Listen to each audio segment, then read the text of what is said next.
Hello, everyone, and thank you all of you that have tuned in from Facebook and YouTube. Welcome to the Ella Johnson Show. Now, here on the Ella Johnson Show, we set the table for Real Talk TV. There's nothing off limits on this show. Now, we offer real stories, but we also offer real life situations and resolutions to those problems. So I want to welcome all of you. Tonight's show, if you are a woman or a girl and you have ever been abused in an intimate relationship, this show is for you. Now, we want to make sure that at the end of this broadcast, you are liberated, because if you are watching this show and you know that you have been in a relationship or you are in a relationship and you need to make a plan to get out, by the end of this broadcast, you'll be liberated and you'll be set free. Now, everyone knows that I wanted to do a series of shows based on You Just Don't Know. You know how you have that situation in life where it's like, girl, you just don't know. Well, listen, I want to share with you guys the song that inspired me to come up with this series. And it's by Jacaris Cortez. And the title of the song is You Just Don't Know. Now, when we come back after this song, I want you guys to meet a mother, Latoya Wells. Her daughter was killed by gun violence. Her 21-year-old daughter was killed by a 20-year-old boyfriend. It wasn't a random shooting or a stray bullet, but it was her boyfriend. That's all coming up next, right here on the Ella Johnson Show. We'll be right back.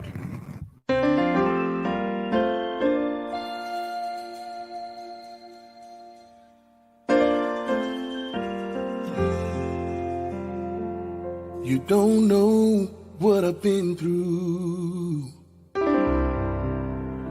Let me share my story with you. All the things that he brought me through. My stormy days and my rainy days. You don't know all the tears I've cried, the things I've kept bottled up inside, trying my best to be strong, waiting on God and holding on. You don't know what I had to endure,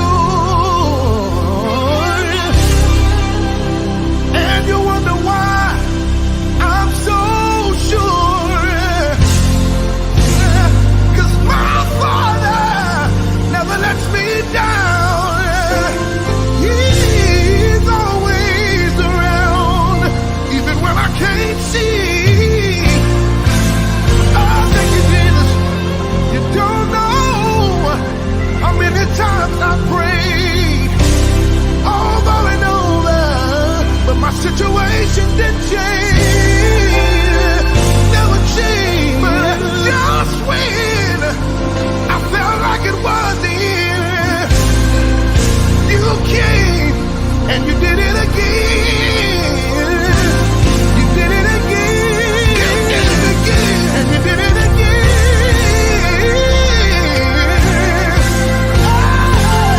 I know you got a story too. How God stepped in and made a way for you. He wiped every one of your tears, yeah. And He's the reason you're still here.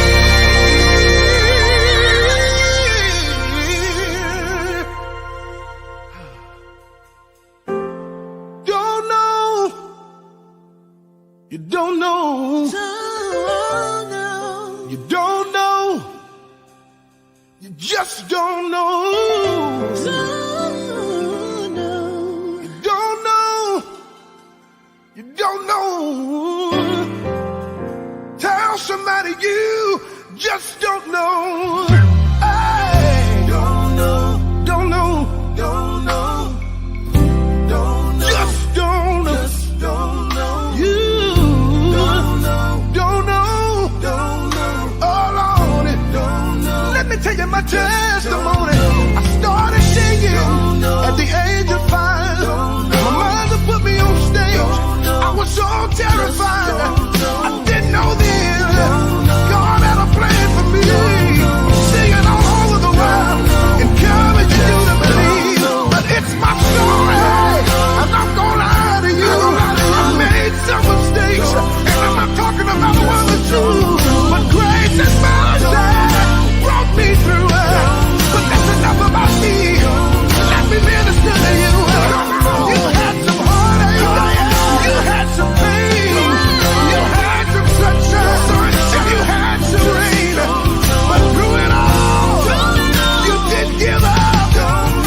Well, you just don't know. That was Jacari's Cortez, guys. Listen, that is the song that inspired my You Just Don't Know series. If you're just tuning in to the Ella Johnson Show, welcome. Welcome to the show. And this kicks off my You Just Don't Know series. And joining me tonight is Latoya Wells. She's a mother of five from Waco, Texas.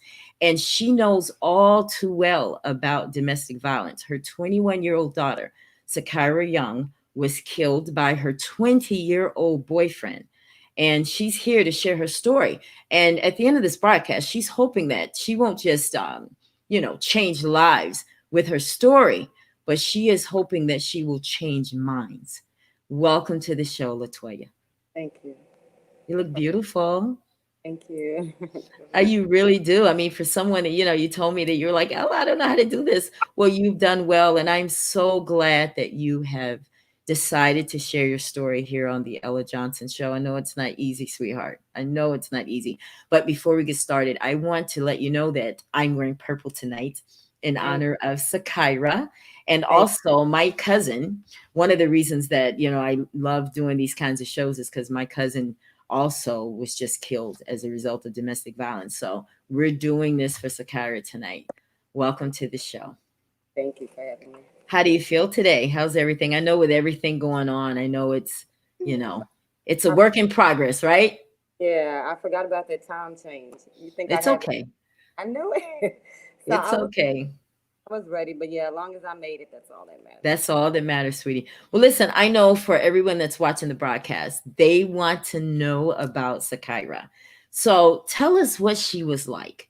Before we get into all the details of everything, tell us who she was as a daughter, as a sister, and she was even a mother as well. Tell us about Sakrya. Well, of course, she was my oldest, and I have three daughters. She's 21. I have another daughter who's 20, another daughter who's 18. I have two sons. They're 13 and 6. So, of course, with Sakrya being the oldest, she had to look out for all the other ones underneath her, one after the other, or whatever. I'm one of those keep it in the family. So I just kind of made one of my kids watch the other one once they were old enough to do that. And as they started getting older, of course, they were closer in age, so they were able to not necessarily watch each other anymore. The other two got to the point where they're like, well, you don't have to babysit us. You got like 1 or 2 years age difference on us. It's not that big of a difference. We got right. So, they kind of stopped having to look after each other necessarily. They were looking out for themselves. But Sakrya being the oldest, she was the one that kind of branched off first. You know how they get when they get 18, they want to be off to themselves. When she was in high school, real smart. She was at the top 10% of her whole school. I mean, she was very smart. I told her, I have all blended family, all colors. I love everyone. But, I remember she told me before, she was like, Mom, it's so embarrassing. Like, I'm the only black person in my class and this and that and the other. And I'm like, and you should feel good about that. You hold your head just as high as anyone else when they cross the stage. And you should be proud of that. And, I just had to remind her of things like that. But she was very smart. And she was a cheerleader from all her high school years, 9th through 12th. Aww, another cheerleader, yay. By the way, we all went to the same high school. I went to Waco High. I was a cheerleader. She went to Waco High. She was a cheerleader. And my other two daughters, same thing. Waco High, and they were cheerleaders. They've all graduated. But while she was in school, she was also doing volleyball. She did track. Then she stopped wanting to necessarily participate in those things. So she became an athletic trainer. She was in National Honor Society. Just so many things, it's hard for me to remember them all. Yeah. Into something. She always wanted to be a part of something. And if it wasn't something she was doing in school, she was doing something out of school. A lot of the time, she carried 2 jobs at one time. Wow. And I don't know if she felt like she needed to really do that, or if it was just more so the fact that being with who she was, she felt like she never had anything. Like, I always need more, when in reality, she had everything she needed. But when you have somebody draining you for everything you got, you feel like you never have anything. So she did work hard, and she did that for a long time. There's not many times that I can remember she didn't have 2 jobs at one time. Wow. She's a Um, go-getter. 19 up until she was about Yeah. 21. Wow. Now, at some point, Latoya, she met a boy. She met a boy named Michael. And did she bring him home to you for you to meet him, or how did that happen? Not at all. I think, get with my girls knowing me, I think she probably knew. Cause she, like I said, they know me. She probably knew not to introduce him to me. She probably knew what my reaction was gonna be. You can read through people sometimes, especially as a mother. And Of so course. she didn't introduce me. The way it happened was, I was coming home from work, and some like three gentlemen. I think they were sitting at the bottom of my stairs because I stay in some apartments. And I remember when I got up to get ready to go up to the stairs, there was one little young man in particular. He had his shirt off. He was sitting. I was raised. You speak to your elders. You know what I mean. When they approach you or you come into a place, you speak. Just Of in course. whatever. You don't have to say, if you want to talk to say yes, ma'am. You can just say hello. How you doing? I tried to go by the steps. He kind of made it seem like I was in his way. He kind of inched to the side and he was like, "Here you go." And I went up the steps. Not the first thing I said when I got into the house to the kids was, "Who's that down there? That young man down there. He's rude." And my oldest daughter didn't answer. Of course, her two sisters were ready to talk. They were like, "Oh, that's Michael, mom. That's her boyfriend. Blah blah blah." This, and I'm like, "Which one?" And I looked back down the stairs, and they were like, "The one with the shirt off." And I'm like, I just You knew. just knew. You know what I mean? Just I knew just it. people can believe what they want. You know what I mean? But I'm telling you, I just Right. knew then. Just It knew. seemed Yeah. like I would have a problem with him because off top, right off the bat, that was lack of respect from a child to an adult. Just even the way he approached me when I came up the stairs. So I just kind of almost felt like even then it was going to be a problem. Yeah.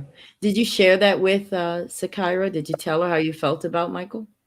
I did. It took a while. At first, she was kind of sort of like, the typical kids when they get a boyfriend and whatnot. They're like, well, you don't know him like that. He's nice and this and Oh, that and the other. You know, you just met him on a bad day and, just different things. And I never really believed it. I was like, okay, Sakari. I honestly thought he was going to fade off. I was like, I mm. have 3 daughters. So to me, I was like, okay, he's just a guy she's dating. She won't be with him long. It's just a phase. Now, at some What point, Latoya, you noticed something different in this relationship. What? Tell me about that first experience that you had where you recognized that, okay, this is not good for my daughter. um, I think I had walked into the room to ask her to do something that I always something to the extent of like maybe wash dishes or something like that. And my kids know when I say it, it's just like yes, ma'am, I'll do it or whatever I'll do. And I don't. And when I say it, I mean I'm not saying if you're eating or you're doing homework, you don't have to get up right then.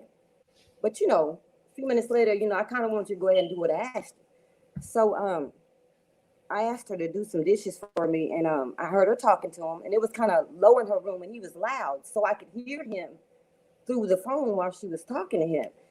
And I said, "Hey, Kyra, get up and do the dishes." And she was like, "Okay, I'll do it in a minute." And I heard him say, "Who's that?" And she's like, because and that's when I started learning she was answering to him and me. She's answering to him like that's her father. I'm saying to her, "Hey, get up and do the dishes, Kyra." And I heard him saying, "Who's that?"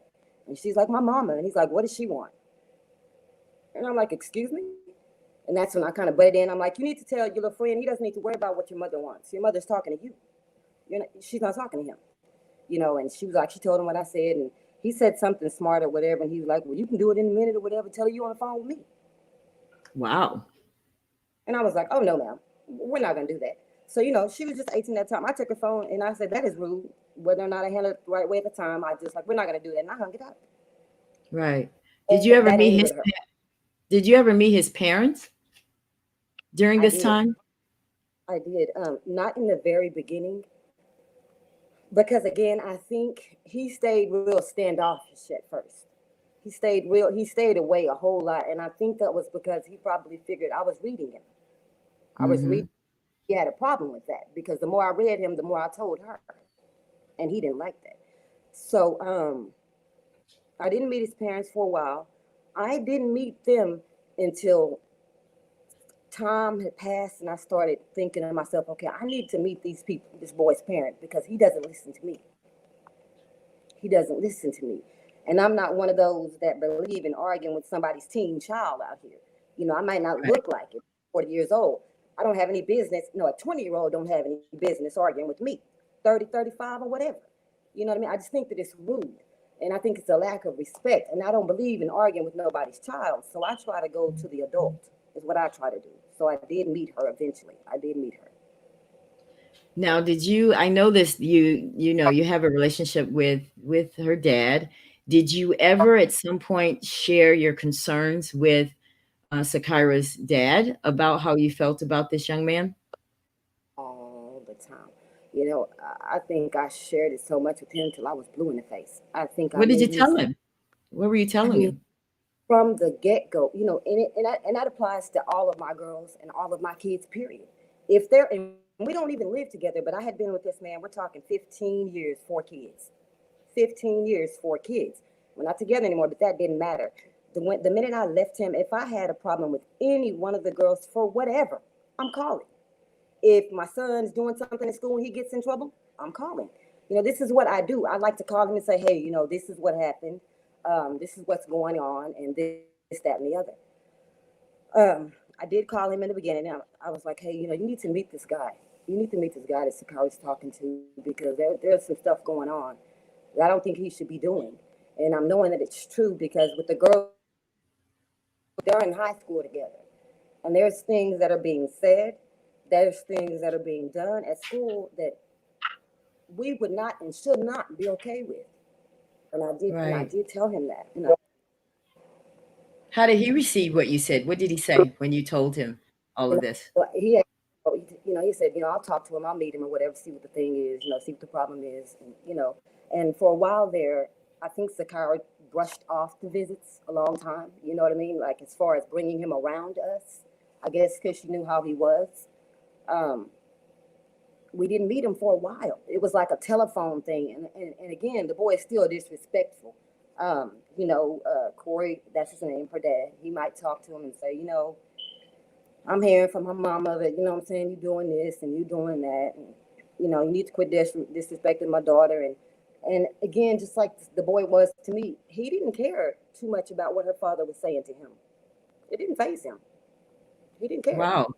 Wow. He that just gave him adrenaline. He wanted to fight, and you know, you can come over here and we can do this, and we. I mean, just Well, let me ask you, Latoya, did you ever notice him being abusive to Sakira? I've never seen it take place. I pulled up right after it's happened. I might have pulled up as it was happening, but by the time she got outside, of course, it's just a matter of crying or a matter of her trying to come out the door and him following behind her. I literally pulled up one time to help her, and he pulled her back in the house and shut the door in my face. I went to knock, of course, because I wanted her to come out.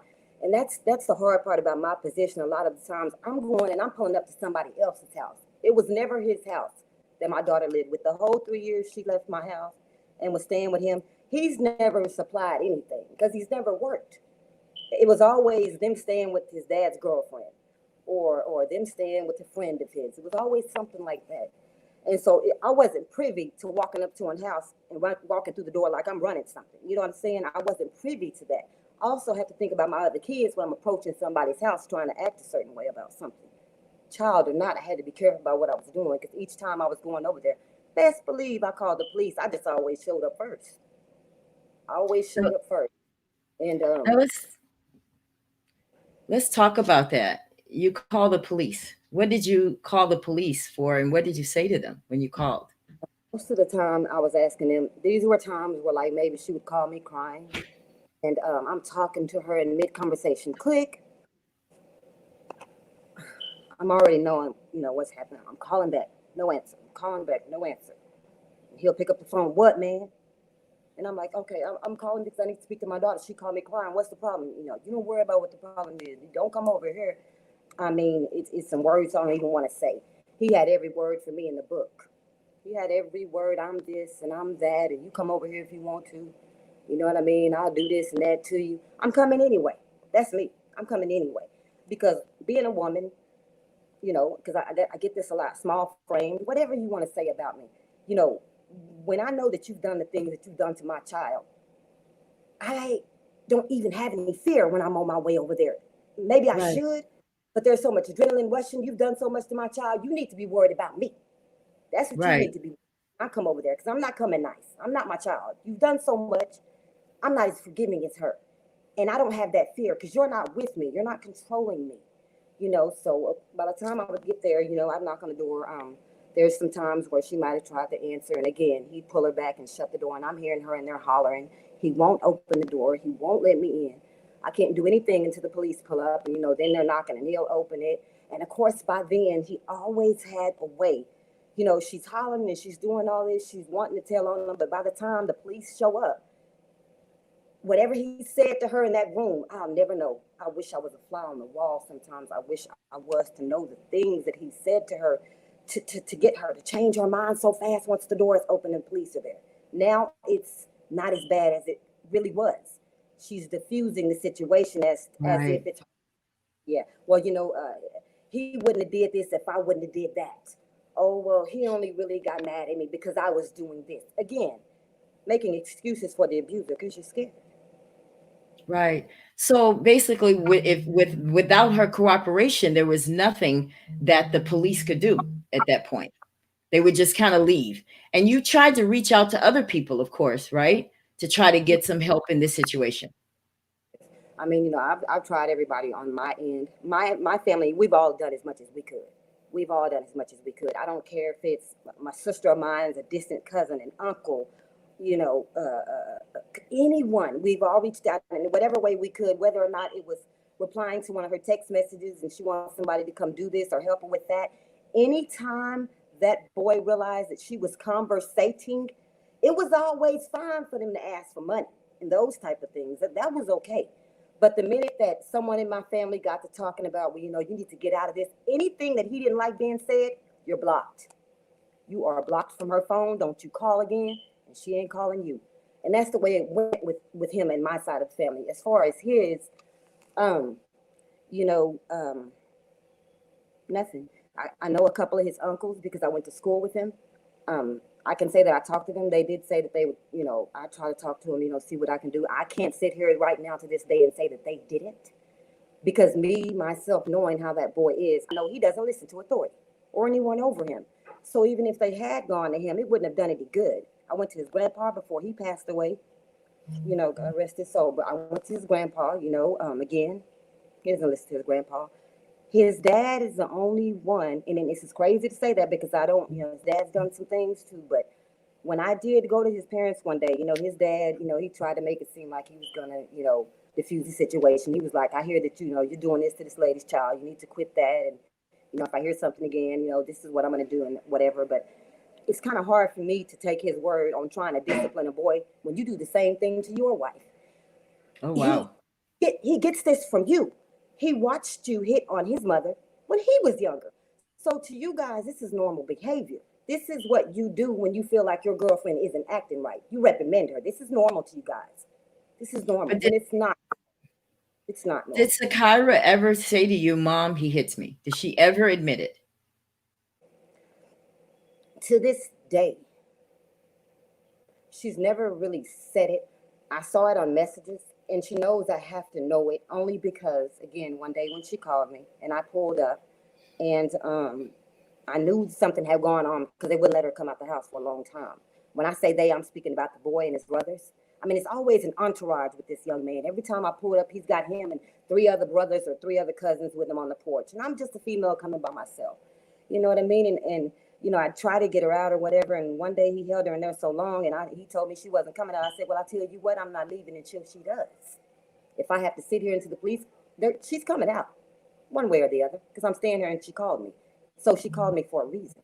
And by the time she did get out that house, and that was right before prom. I hate he did. I mean, not prom, graduation.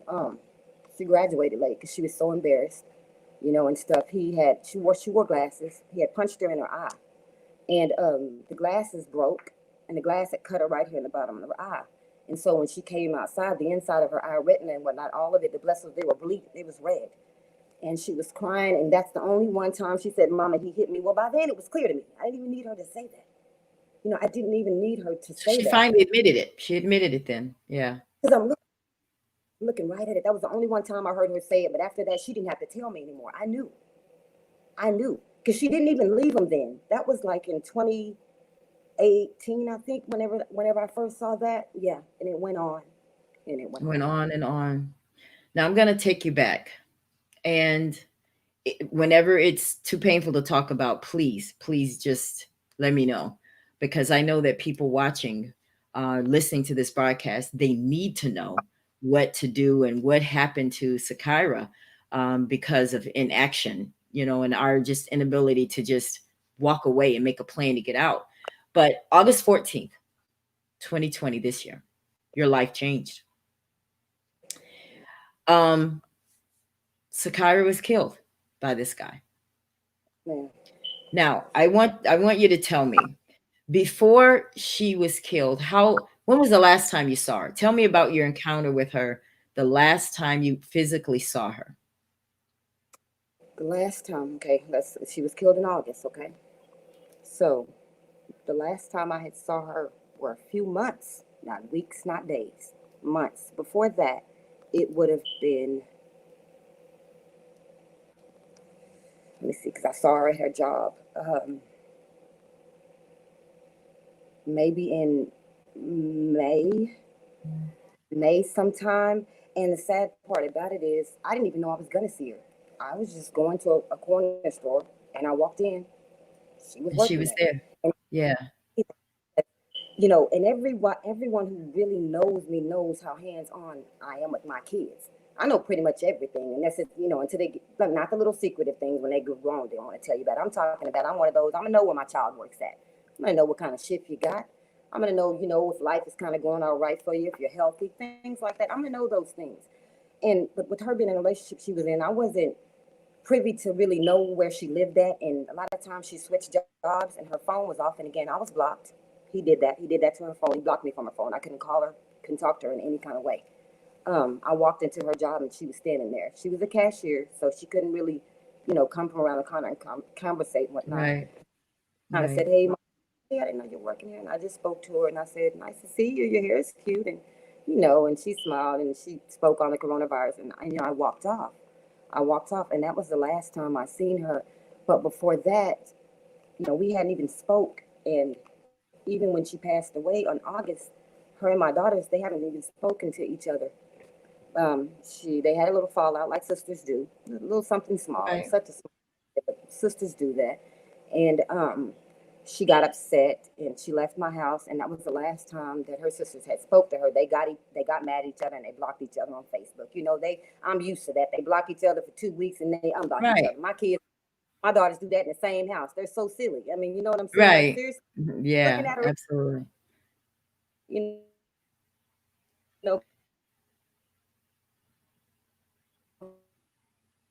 but they blocked each other because they're upset. And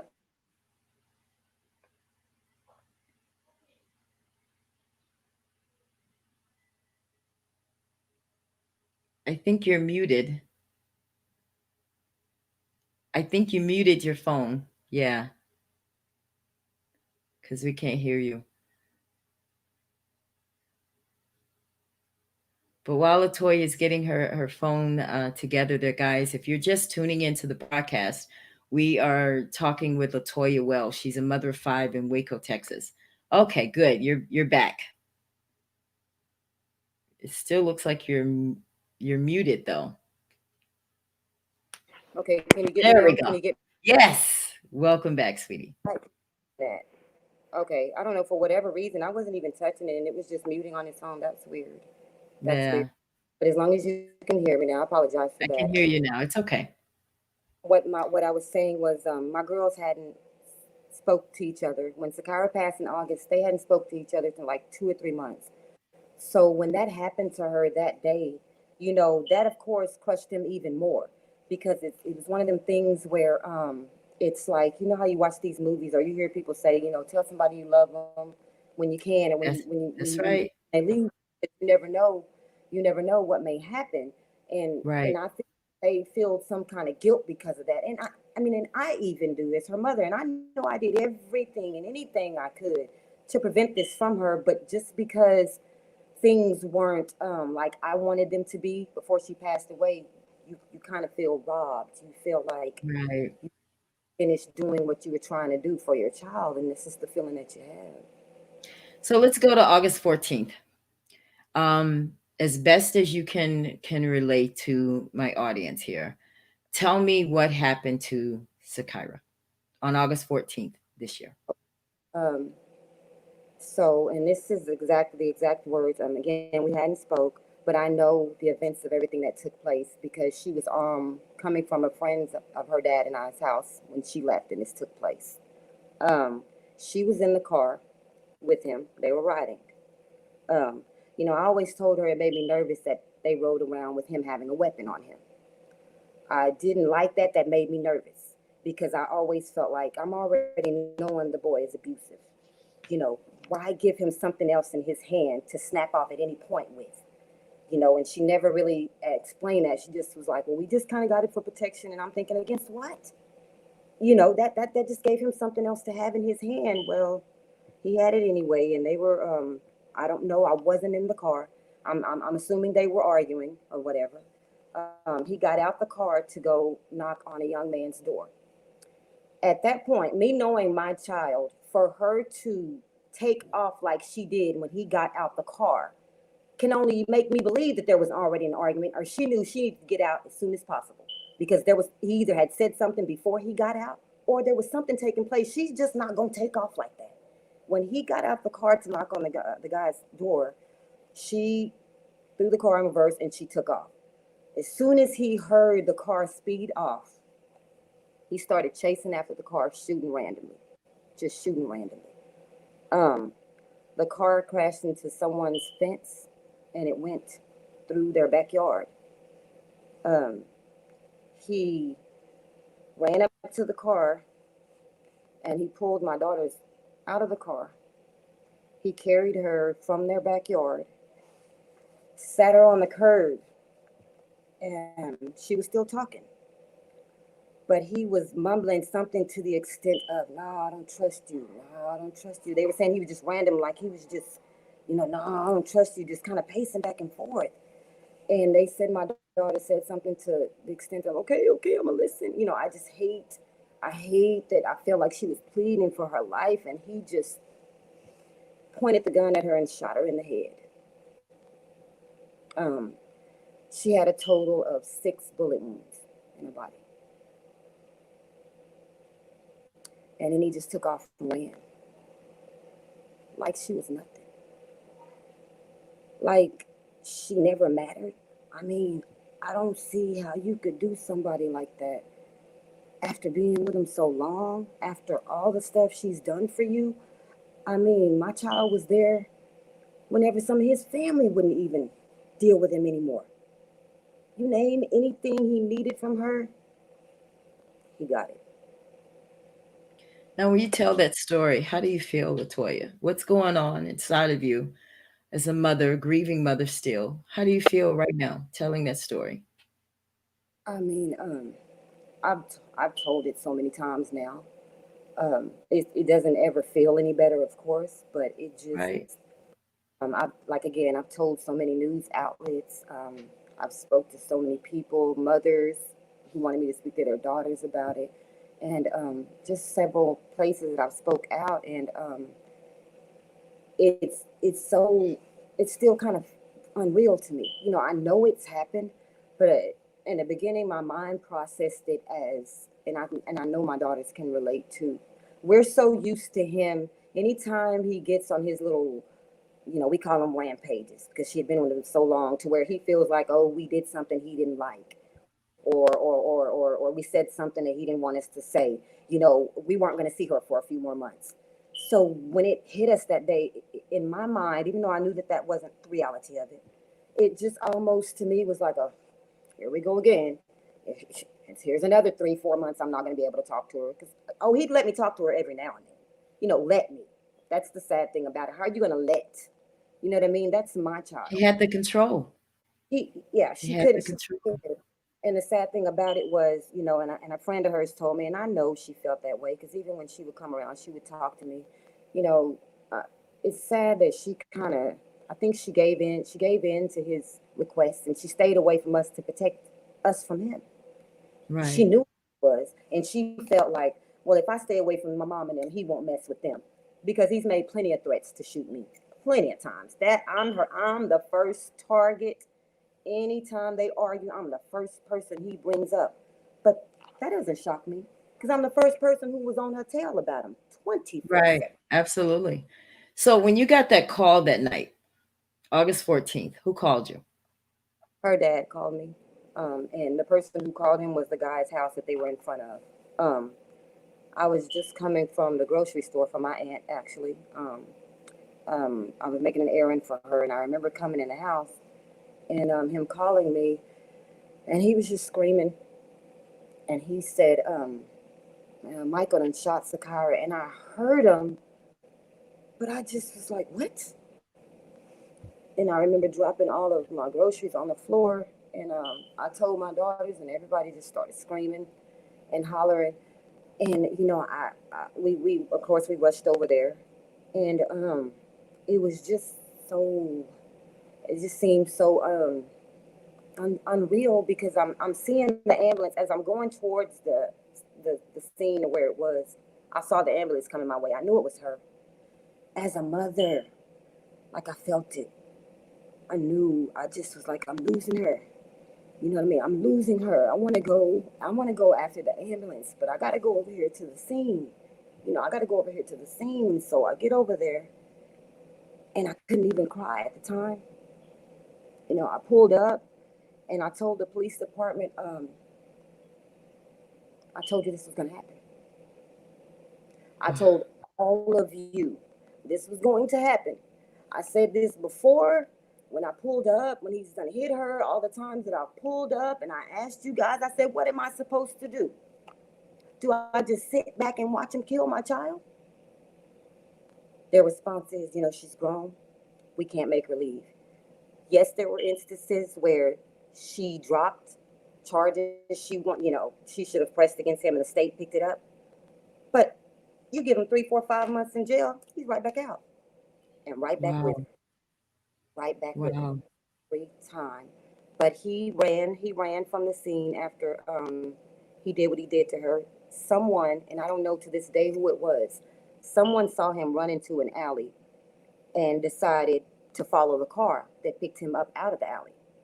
Um, they drove over to some corner store here in Waco, and that's where he met his mother at. She doesn't even live here in Waco. From what I know, she should have been showing up at the scene. Speaking on her is a whole nother situation. I just feel like if you were, trying to help us and catching your son, which he was caught anyway, your thing is you should have been coming to the scene. I'm feeling like somebody was fixing to help him get out of Waco really quickly. Mm. So I'm very glad that he was caught hiding in the car underneath the blanket. And what bothers me, as much as him shooting her on the side of the road like he did, even after he shot in the car, is the fact that when the police held his car up and asked him to get out the car because they knew the car that he was in and held him up, he's making sure he's got his hands fully up in the air. Oh, he's making sure, he don't shoot. The same mercy that you didn't give my child a chance to have is the same mercy Right. that you begged. It's sickening. It's sickening. You know, he doesn't even deserve to be here.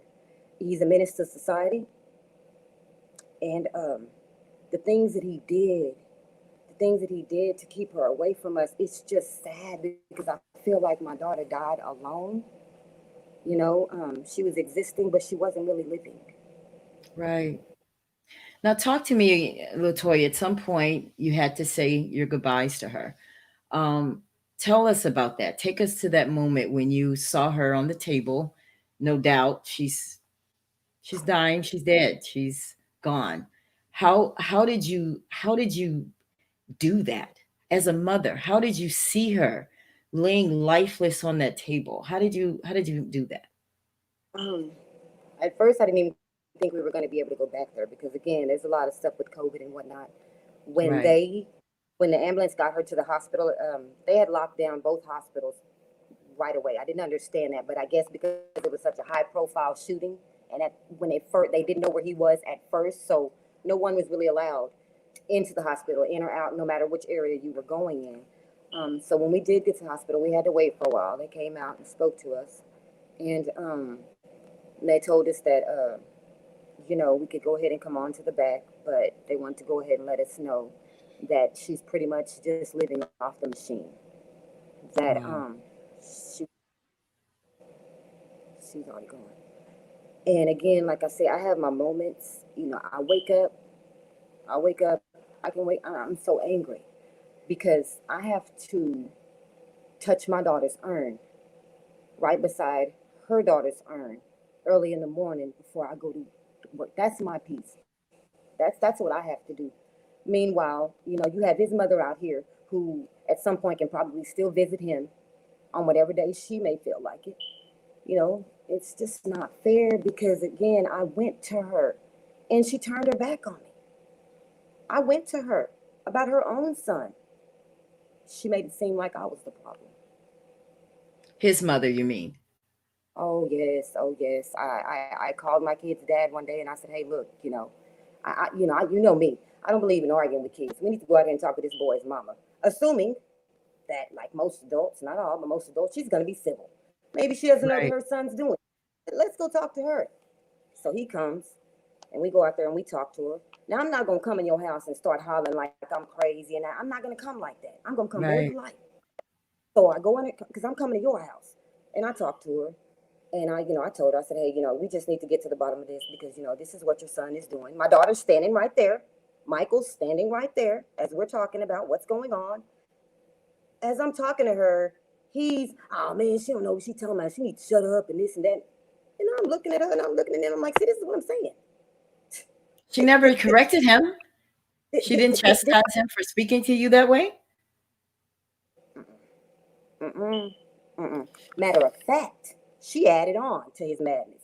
She let me finish or whatever, because this is what he's doing and he just needs to stop. My daughter's not his punching bag, and that's just the end of the discussion, period. She overlooks me. She looks at Corey and she's like, I'll talk to you. I can't talk to her because, she this. And I'm like, because I'm telling you about your child? Yeah, because I want to know what your problem is with my son.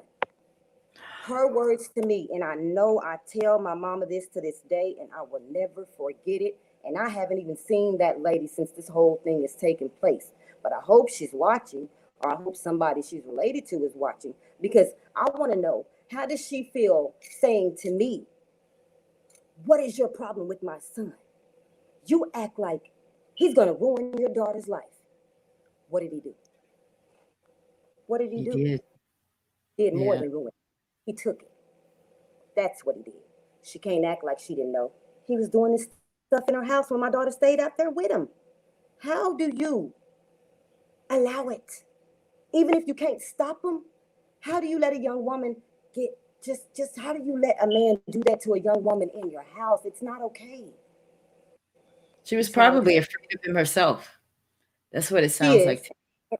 And Yeah. again, and that's what bothered me the most. My daughter would call me laughing, sometimes telling me stuff like, she was talking to me the other day about, girl, you better start learning how to fight back. You better do this and that. And I'm like, what? And I'm like, whereas you have me as your mother trying to tell you, no, you. And don't get me wrong, I'm not saying you shouldn't learn how to fight back in general in life and people. But when you're going through a domestic violence situation, instead of you teaching my daughter how to fight your son back, why don't you teach her how to Right. eat? How about Yeah. that? Because they Yeah. didn't want her to. Everyone was needy to the things that she had. He didn't want to work, so he didn't have nothing going. Wow. Again, I'm here to speak too much about the lady. I won't speak about his mother that much. I won't speak about the people they were staying with. I'll just tell you they knew that my daughter was the hard working person in that house of wherever she was living at. And she stayed being needed for money. They need rides. It just she called me and complained about so many things that they were sucking her dry of. And I used to get so upset and I used to be like, well, Sakrya, why are you still there? Why don't you still leave? But I had to learn to stop hitting her with it that way. It took me a while to watch her go through abuse to learn that It's not always that they like what's going on. It's not that they don't want to get out. They're scared. They're scared. And His she's so threats, young. Yeah. I imagine the threats that he made. My daughter would get hit on for not listening to the kind of music that he wanted to listen to. Um, if she had something on that he didn't want to wear, which was fine to me, because if anybody was gonna say something, it was gonna be your mama. If I feel like your shorts are too little, I'm gonna mess with you about it. You know what I Right. mean? Right. It's just it was just a matter of control. Nothing was wrong with her clothes. It was just a matter of I said you can't, and if she didn't do what he said, it was a problem. Now I'm going to It ask was all, you. I'm going to ask you a very personal question, and you don't have to answer. Do you hate him? and you know what? And I can answer that easily because my mother told me a long time ago before we even met him. She used to always tell me, hate is a strong word. Yeah. You should watch how loosely you use the word hate. We grew up in church, and she's just like, if you don't, say you dislike somebody, don't say you hate. But when it comes to this boy, I absolutely hate him. I hate him for crushing her soul. I hate him for making her walk around here like she was a zombie. I mean, you're draining the life out of her, and you don't even care that you're doing it. You're taking every loved one she got and you're isolating her away from them to where you're making her feel like you're the only thing she has. My daughter was not even happy. She knows there were a few days she might have been happy because she got paid. That's little small stuff. I'm talking Right. about happy. You don't break nobody down like that, and you don't shoot them and take them out the car and repeatedly shoot them again. That's overkill. Yeah. It's overkill. It's overkill if you ask me. I don't care to speak to him. Somebody asked me, do you think that you could that you'd like to talk to him and ask him why? Hmm. Because as far as I'm concerned, he probably still in there making it be her fault. Everything was always her fault. It's always her fault. How has this affected your family, Latoya? Oh Lord, so much so. My little 6-year-old, it angers me, and my tears right now. I've had them. They come. They're off and on. They might come after we're off the show. I might wake up with them, But right now, it saddens me because my 6-year-old. I feel like at his age, with Michael isolating Sakara the way he did, my son only really was around her a good 3 years, and even though he's 6, she was only around for the good first 3. You understand what I'm saying? He saw her. Right. We saw her from here and there, but we saw her like she was a friend. You know what I mean? Like she was a friend and not his sister. He knew who she was because I tell him that's your. And he knew that Sakara was his sister. Thing is, he was so afraid of Michael because he's seen Michael holler at Sakara. He's seen Michael holler at me when I've pulled up before for certain things. He said that he's going to be a police officer when he grows up, so that he can go arrest Michael for killing his sister. Now, I know that Michael's already in jail, but for him to have that mind frame of that's what he wants to do to him, if that's his incentive, okay, great. But it's just sad because again, I'm a mother. Me and my kids do things together all the time. You know what I mean? I was, when she was with him, I used to pray that I used to say, Lord, all I want is for her to be with somebody normal. You know what I mean? I want to be able to call my child and say, hey, would y'all like to go to the movies with us? Are you hungry? Do I need to drop off something to eat? Do you need any gas money? Regular things, regular things. We couldn't do that. And so I honestly despise him for taking that time away from my 6-year-old son. He's going to have the briefest memory of her because he's only 6.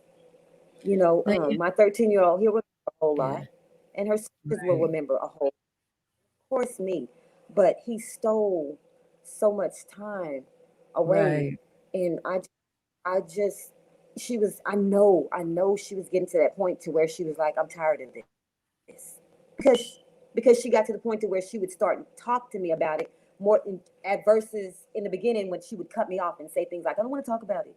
I just don't want to talk about it. Is that all you're going to keep talking about? Mom, I'm grown. I got to make my own decisions. But I know she didn't. Oh, She didn't. Let me ask you a question because I know a lot of people watching this broadcast. They're probably thinking, how, how in the world can she sit there and tell this story with a straight face without breaking down? How strong is your faith in God at this point that your daughter is no longer with us? It is the only way that I've been able to keep going. Right. Again, I do break, but and I just now started receiving counseling. But for anyone who doesn't know me, it is because, like the counselor told me, I've been grieving, and you got to really understand what I'm saying. I've been grieving my daughter before she even left. Okay, because you're talking about being with someone who rarely ever let me see her. Now she could see her dad. She could see him from time to time. Matter of fact, she saw her dad 2 days before Michael did that. They had pulled up to his job to Wow. get something. Two Wow. days before Michael did that, she saw her dad. But see, that's because and her dad, he's a laid back. He's so laid back, and I'm not saying when it comes to something like this, he's supposed to stay laid back because he got on him about things he did. But his approach was always different than mine.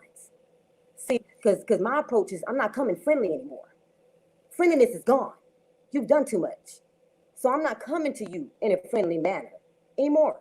And that boy knew that. So, I hold a straight face because I have already cried so much and I'll Much. cry some Yeah. more. I have been crying since 2017. I've had my call ins at work numerous times. My jobs have had to understand, what I'm going through. I'm waking up wondering where my daughter is, if she's alive, if she's breathing today. Those were things that I had to worry about. And I've had so many nights where I just cried myself to sleep. I'm I just sure. cried Yeah. because I just felt like I knew she wasn't in a situation that was good for her. I knew she wasn't, and it hurt me that I couldn't remove her from it. And I just Right. prayed to God all the time. I would say, just please help me remove her from this situation. I don't know Wow. how else to do it, and I don't even think she knows a safe way to do it. And I'm not. I was wishing that it didn't happen in this way. You know Right. what I mean? But God Yeah. removed her the only way. How she had been through so much pain already. Again, like you said before earlier, she had a daughter. She had a baby in 2018.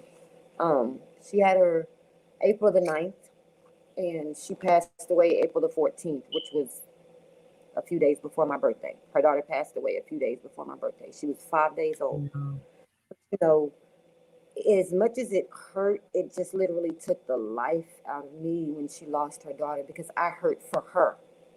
Right. The baby, the baby was the first and only thing I seen my daughter cling on to besides him. And I was happy about that. I said, okay, her focus is now on the baby. She's not so everything's about him. Everything's about him.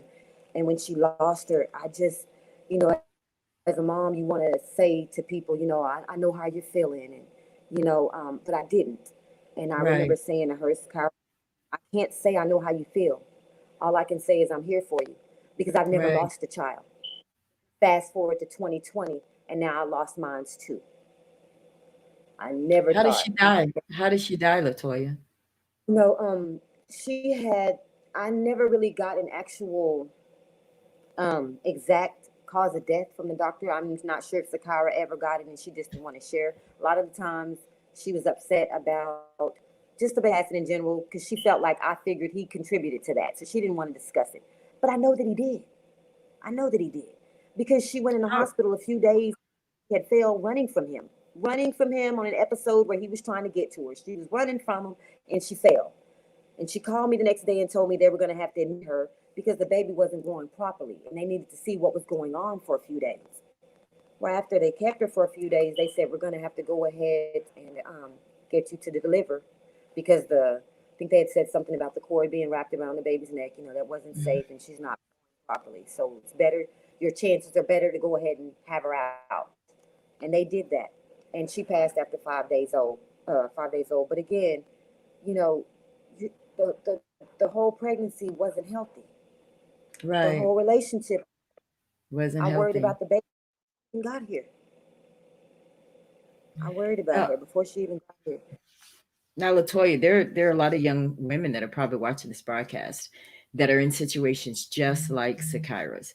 What would you say to those young women right now? What would you say to them? And I can't sit here and say it's easy to get out because I know it's not. Right, I know that the told me that the average abused woman, it takes, and that's what the statistics show that it takes an average of 7 times. And for Sakara, to my knowledge, that was probably only maybe the second time she tried to leave. So you're talking, it could have been and it's just a number that they give. She had a lot right. more chance to go, but actually been successful. But he jumped in and stopped that. So, I can't say it's easy.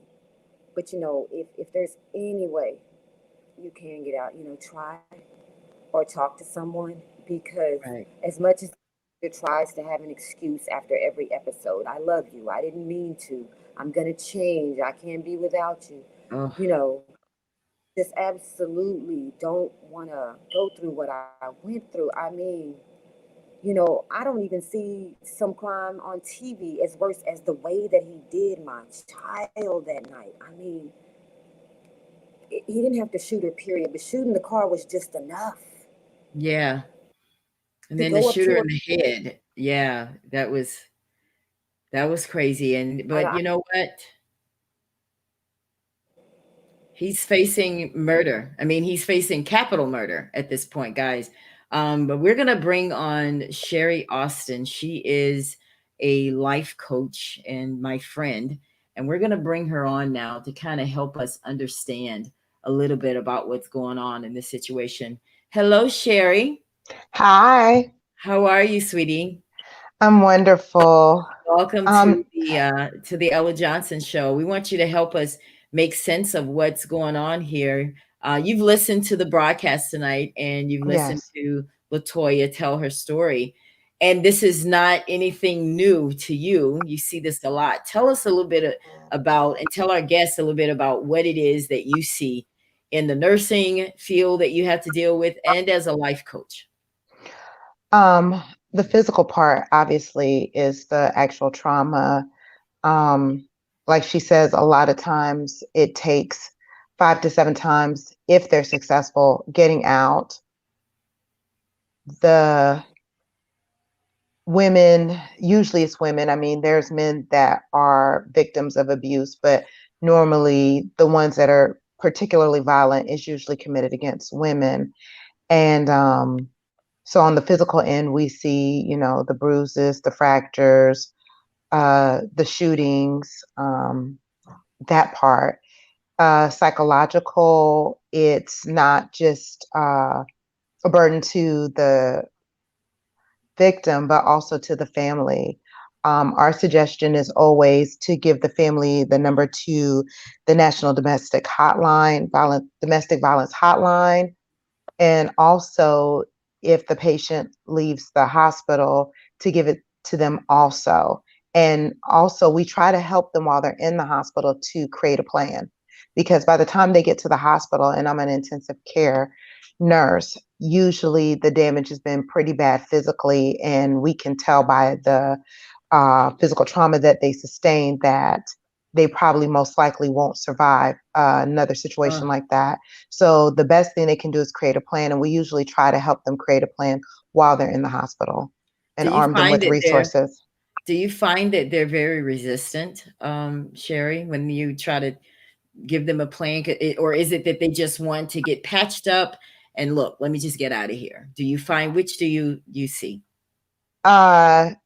I think by the time, especially if we see them in an intensive care unit, they're ready to take a plan, because at that point, I think they know somewhere internally that they were pretty blessed to get out of that situation. So And they I don't want think to go at back. some point, right, because Yeah. for you to end up in the intensive care unit, your injuries were pretty almost life threatening and could have been fatal. So usually at that point, but working with women in the emergency department, yeah, because usually it's not bad enough. So some bruises, a fracture, they want to go back, or they're scared. The biggest thing is the financial part.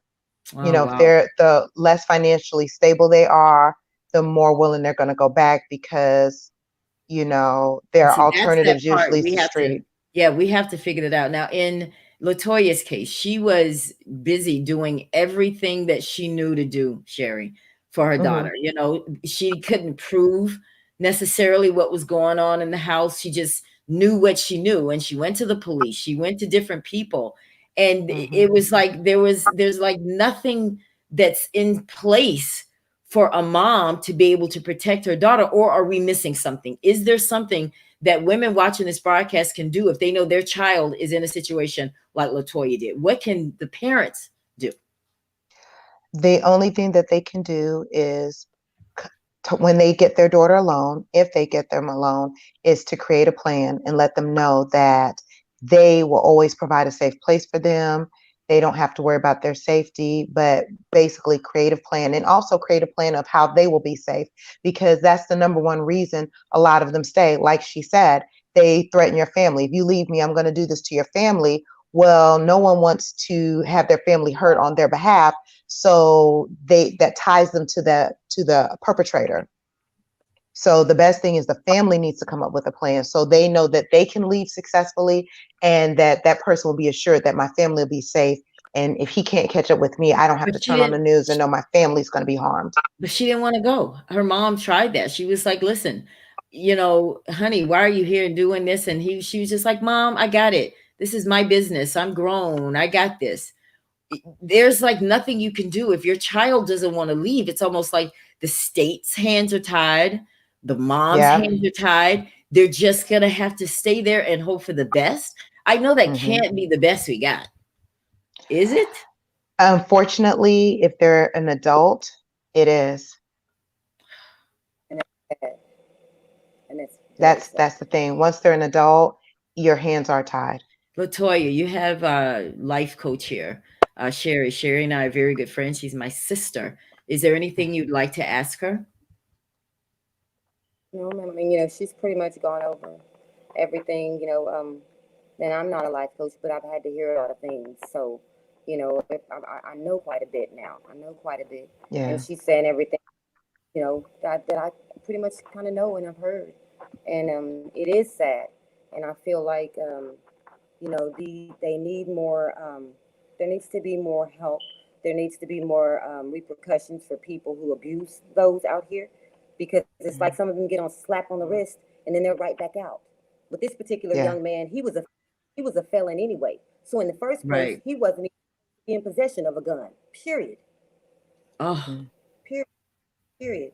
So it is sad. I'm just hoping, at some point, I still have several things to do, several people to meet with, banquets and whatnot, things going on, people that I've partnered up with. Hopefully something can be done, because, no, I was not a victim, but my daughter was one. So like I told her, when he would hit you, I hurt. Whether you believe it or of not, I hurt. course. Of Look, I course. hurt. Because Of it, course. it may be business, but you're mine. So if you hurt, I hurt with you. That's just the way Right. that it goes. Yeah. Wow. So I know that they had a day there in Waco where they honored her, and a lot of people came out to support this cause. How did that make you feel, Oh, Latoya, when all of the people came out and showed their concern? that was very nice, and a lot of them were from my old jobs and things like that. My manager showed up, which I was happy about, because that was the most jobs. I worked at Target here in Waco for like 5 years, and I had so many call-ins, but I'm clearly a dependable worker, a good worker too. I show, 5 years.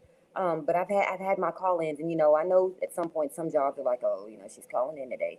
But after, and a lot of it had to do with Sakara. A lot of it had to do with Sakara. Whatever was taking place, if there's an incident where he's done something one particular night and I'm knowing about it, and I've been up to 2 and 3 o'clock in the morning with her, I'm literally crushed down to my core. I don't even want to be seen out in the public. I'm not in a good state to be on the clock. And so, when those people showed up for things like that, and she knew, she was like, I remember you talking to me about this. I do. I appreciate the support, that they gave here in Waco. Um, Her school came up with a scholarship set up in honor of her name. Um, just because Yes, she was, please she give was us like the information about that. yeah, she was so smart. So they set up a foundation called Forever Young Foundation, and it's basically what they're wanting to give. They're giving out 6 scholarships in honor of her name. They'll go to 2021 graduates who are what do you call it, qualified for the scholarship. And information on all of this can be viewed if people go under www.foreveryoungscholar.org.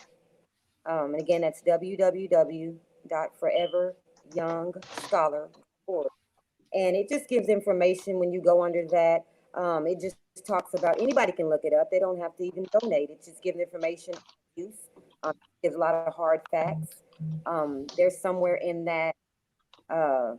in that what do you call it, the whole article, or you can click on a support button and it brings up the donation when you scroll all the way to the bottom. They can be made there, or they can be made to any community bank trust in Waco, Texas. Um, if anyone wants to donate, they just say they want to donate to the Forever Young Scholarship Fund. And by mail, they would make it payable to the Forever Young Scholarship Fund at P.O. Box 2303, Waco, Texas 76703. And again, I've just given that information for anyone, who may want to. Some people cannot. It's helping. That money is going towards, again, the scholarships. Whatever we reach is Give us going to that website again, dear. One more time. be website. It's going to be www dot foreveryoungscholar.org. And basically the it'll be based on academic achievement, community involvement, leadership skills, extracurriculum activities, all the things that Sakrya was into. And the banquet for that scholarship here in Waco, the people that set it up are called the Guillerys, Steve and Tracy Guillery here in Waco, Texas. Um, they set that up for me, and they're going to have a banquet on Sakrya's birthday, which will be March the 20th, and it's for the scholarships. And the actual scholarships will be awarded on May the 21st. So I still have to do that in March, and then I have another nonprofit organization here in Waco called Infinity United. She's a woman who started an organization, and my daughter kicked that off for her. We did a fundraiser, and she's having something in March as well. She wanted me to speak at. She's a Yes. victim. I actually met her. She inboxed me because I told her I That's would bring her on the show as well. Because we want to talk about that. Any types of, things that are out there that's going to help, any type of support, because we all need this. Because I know her father, Sakrya's father, he inboxed me as well. And he was very appreciative of this broadcast. And I said, we family now, yeah. we are all in this together, honey. We are all in this together.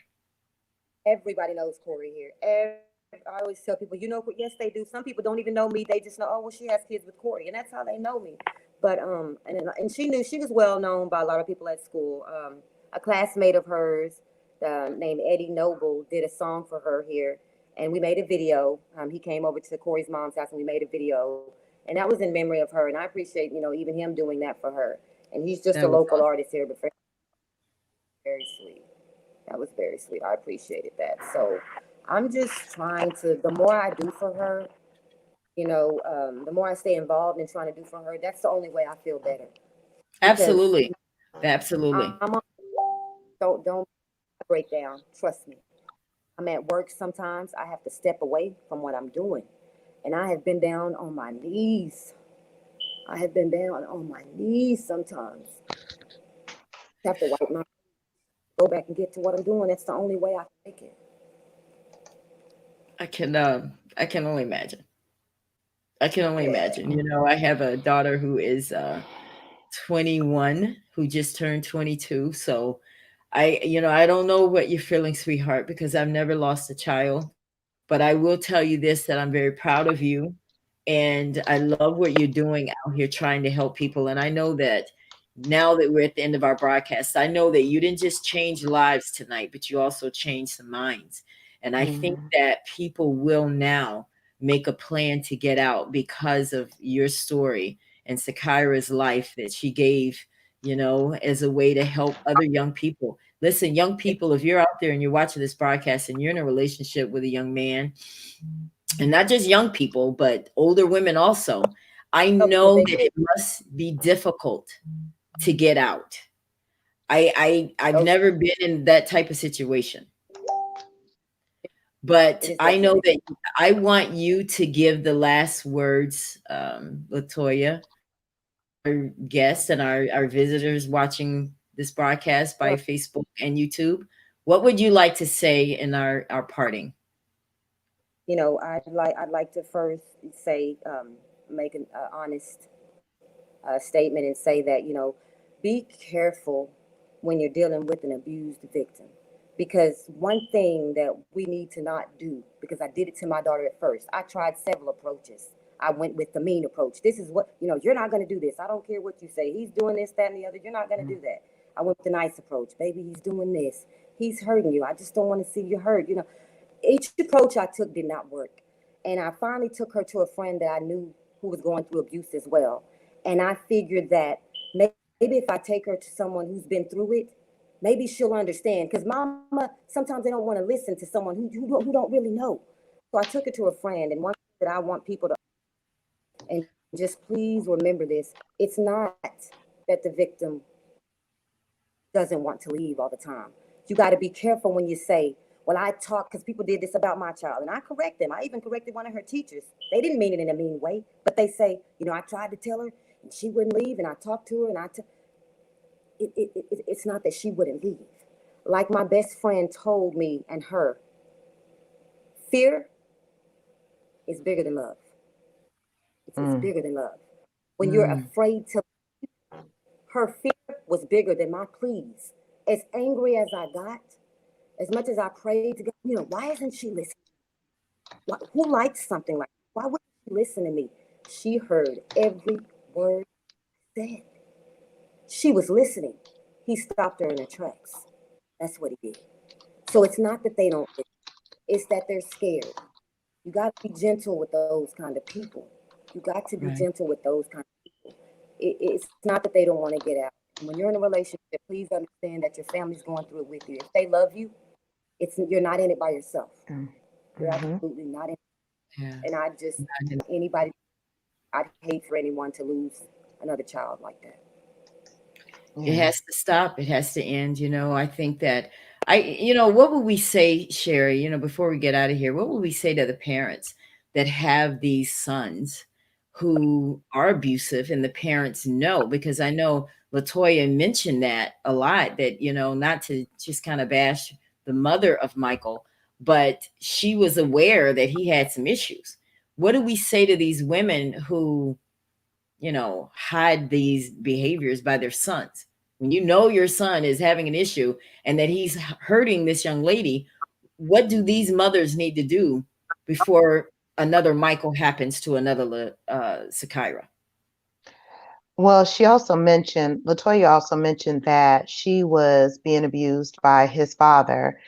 And clearly, she's never dealt with that, because when you have dealt with that personally, and then you see this manifestation in your son, before it would even have reached her daughter, she would have stopped it, because she'd have been like, oh no, I'm not going to let another woman go through what I went through. It was just unfortunate that she never dealt with it herself. It's not really a whole lot she can do for the mothers themselves. My best advice would be to get into a support group, get some counseling, and get your kids into counseling, because even though your kids may say, I'm all right, they mirror what they see.